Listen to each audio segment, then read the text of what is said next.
നിങ്ങളാണോ ഈ ഷാപ്പിൻ്റെ ഓണർ? അതെ. പേര്? സനീഷ്. നല്ല ഫുഡ് കിട്ടുന്ന ഷാപ്പുകൾ തേടിയുള്ള യാത്രയിൽ നിങ്ങളും നിങ്ങളുടെ രുചിയോടവും എൻ്റെ ലിസ്റ്റിൽ പെട്ടിരിക്കുന്നു. അതിന് അല്ല, അതിന് നല്ല ഫുഡ് ഇപ്പോൾ നമ്മൾ സ്പെഷ്യലായിട്ട് കൊടുക്കുന്ന എന്തെങ്കിലും കഴിച്ചിട്ട് പോകാൻ വേണ്ടി വന്നാൽ കുട്ടനാടൻ വിഭവങ്ങൾ മൊത്തം ഉണ്ട്.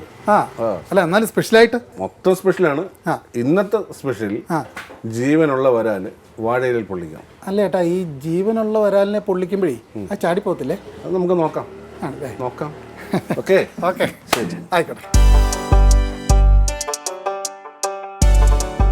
അല്ല, ഞാൻ കാര്യം ചോദിച്ചോട്ടെ. ഓക്കെ. നമ്മളിപ്പോൾ ഷാപ്പ് കയറി നല്ല ഫുഡ് എന്നൊക്കെ എല്ലാവരും പറയുന്നുണ്ട്. അതെ അതെ. എന്തെങ്കിലും പ്രത്യേക അവാർഡുകളോ അങ്ങനെയുള്ള സംഭവം കിട്ടിയിട്ടുണ്ടോ? കേരളീയം 2023 അതിൽ നമ്മൾ പങ്കെടുത്തു. പിന്നെ കേരള ഗവൺമെൻറ് 10 ഫുഡ് ബ്രാൻഡ് ചെയ്തു. ദൈവം സഹായിച്ച് അതിൽ 2 ഫുഡ് നമ്മൾ ബ്രാൻഡ് ചെയ്തിട്ടുണ്ട്. നമ്മുടെയാണ്. ശരി, അടിപൊളി. ഹലോ, അതെ, നിങ്ങൾ പ്രോഗ്രാമിന് പോകുന്ന? നമുക്ക് രണ്ടുപേരും അമ്പലത്തിൽ അടുത്തൊരു പ്രോഗ്രാം ഉണ്ട്, അപ്പോൾ അതിന് വേണ്ടി വൈകിട്ടാ പ്രോഗ്രാം. നമ്മളിവിടുന്ന് ഫുഡ് കഴിക്കാനായിട്ട് ഇങ്ങോട്ട്. ഓ ശരി ശരി ശരി, സന്തോഷം. ഏതായാലും വൈകിട്ടല്ലേ പരിപാടി? വൈകിട്ടാ പരിപാടി. നമ്മുടെ കൂടെ കൂടിയിട്ട് 2 നാടൻ പാട്ടൊക്കെ പാടിയിട്ട് പോകും. തീർച്ചയായിട്ടും. ഓക്കെ, സന്തോഷം കേട്ടോ. അപ്പോൾ കഴിച്ചിട്ട് വാ. ശരി.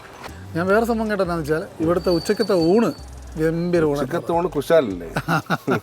അപ്പോൾ അതിനുവേണ്ടി ഞാനിപ്പോൾ തന്നെ കുറേ പേര് ഊണ് ചോദിച്ച് തന്നെ വന്നേക്കുന്നത് കണ്ടു. അപ്പോൾ ഒരു കാര്യം ചെയ്യാം, നമുക്ക് ആ വരാല്.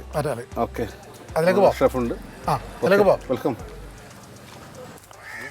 അല്ല, ഇതന്നെ ഇപ്പം എന്നെ ഇങ്ങോട്ട് വിളിച്ചോണ്ട് വന്നേക്കണേ. അതാണല്ലേ പറഞ്ഞ പിടയ്ക്കുന്ന വരാല്. ആണ്ടോ, അവൻ ഇളകി. ഓക്കെയോ? അടിപൊളി. ഇനി താഴോട്ടോ വരാല്.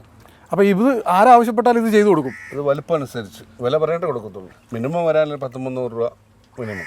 അത് കഴിഞ്ഞ് അങ്ങനെ 300, 400, 500, 1000, 1200 രൂപ വരെയൊക്കെ വരും. അപ്പോൾ വലിയ വരാലൊക്കെ ആണെങ്കിൽ വരാലൊക്കെ ഉണ്ട്. കഴിച്ചു കഴിഞ്ഞിട്ട് 1200 പറഞ്ഞാൽ ശരിയാവില്ലല്ലോ. അപ്പോൾ നമ്മൾ കാണിക്കും. ഓക്കെ, ആകുമെന്ന് പറഞ്ഞിട്ട് ചെയ്യത്തുള്ളൂ. ശരി ശരി. അപ്പോൾ ഇതൊന്ന് പൊളിക്കാം നമുക്ക്. എന്നാൽ മോനെ അങ്ങ് കട്ട് ചെയ്യടാ.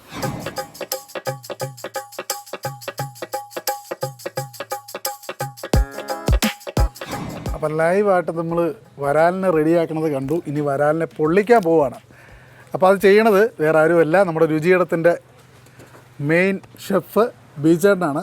അപ്പോൾ ബീജേട്ടൻ നമ്മളിപ്പോൾ വരാലിപ്പോൾ റെഡിയാക്കി വെച്ചിട്ടുണ്ട്. ബാക്കി വേണ്ട കാര്യങ്ങളെക്കുറിച്ചൊക്കെ ഒന്ന് പറഞ്ഞു തരാം. കാരണം നമ്മുടെ പ്രേക്ഷകർക്ക് അറിയാൻ വേണ്ടിയാണ് എന്തൊക്കെ ഇത് പൊള്ളിക്കുമ്പോൾ വേണം എന്നുള്ളത്.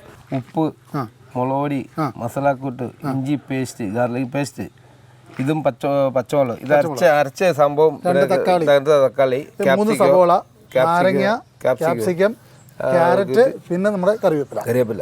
ഓക്കെ, അപ്പം ഇത് നമുക്കൊന്ന് അരച്ചോണ്ട് വരാം അല്ലേ? അപ്പം ഇത് ഒന്ന് അരച്ചോണ്ട് വരാം.